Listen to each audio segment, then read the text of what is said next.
Paz do Senhor, povo de Deus, tudo bem?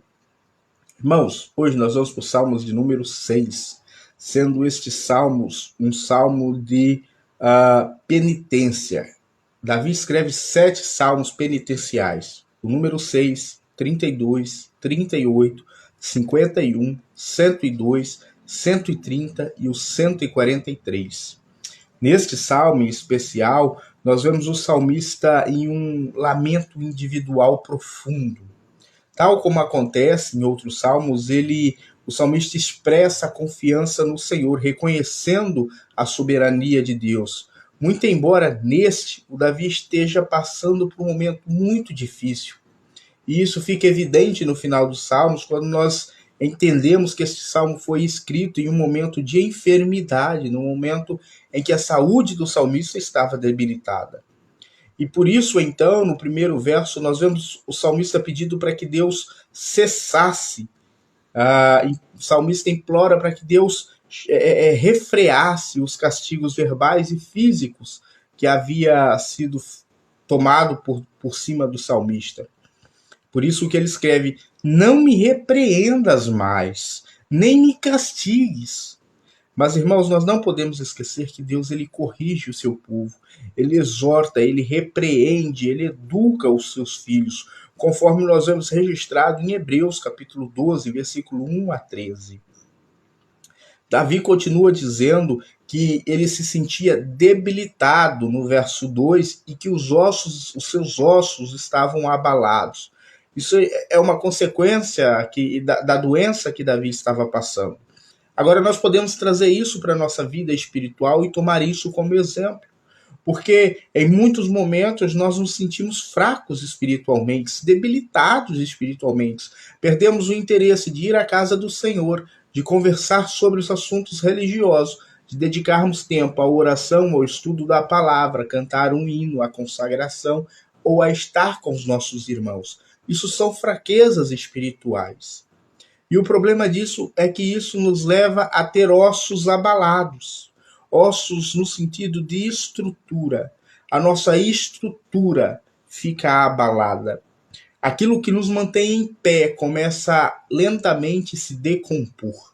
A fé começa lentamente a encolher-se. Irmãos, Davi continua dizendo: até quando? No verso 3, até quando? O salmista está indagando ousadamente por quanto tempo ainda Deus permitiria os seus sofrimentos.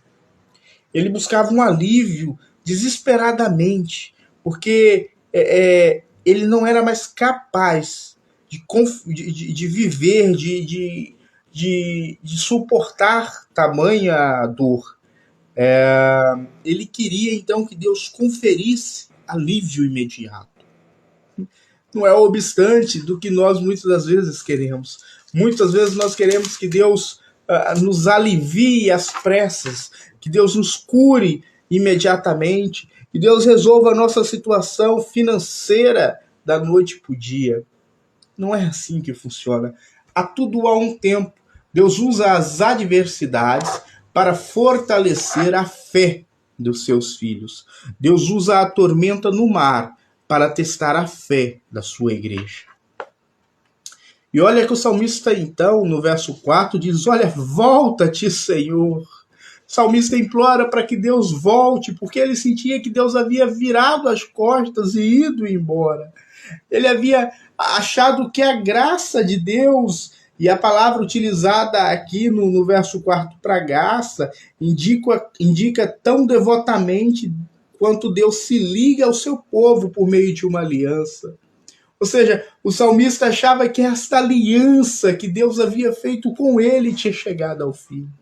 Quantos momentos, irmãos, nós nos sentimos apartados da glória de Deus, sozinhos, isolados, em uma situação terrível, uma situação grotesca que abala a nossa mente, o nosso coração, a nossa comunhão. Calma, calma, Ele é Senhor de todas as coisas, Ele está ali, nada foge do controle absoluto de Deus Pai. E ele ainda diz que não há recordação no verso 5. Essa declaração é semelhante à que nós vamos ver mais à frente em Salmos 39. Aqui o salmista está dizendo que ele já não consegue mais se recordar da presença de Deus. Olha como é falha a mente do homem. Até então tudo estava bem, mas por um momento de dor, por um momento terrível de dor, a gente se esquece do tamanho do nosso Deus. E aí ele vai dizer que no sepulcro não se pode louvar, né? No Sheol do hebraico, aí Sheol não se pode louvar, queridos. Sheol aqui é apresentado, principalmente na linguagem poética, como sendo um lugar de tormento, não é? Ou seja, que no momento de tormento não se pode louvar, oh querido. É no momento de dor e agonia que se deve exaltar a Deus acima de todas as coisas e dar graças a Deus, porque Ele está te permitindo passar por isso, para lhe acrescentar a fé. Tenha calma, tenha paciência, confie no Senhor e no demais tudo cessará. Se nós formos adiante para o verso 8 ao verso 10, nós vamos ver a figura dos inimigos de Davi ali, que muito provavelmente serão similares aos inimigos do próprio Jó.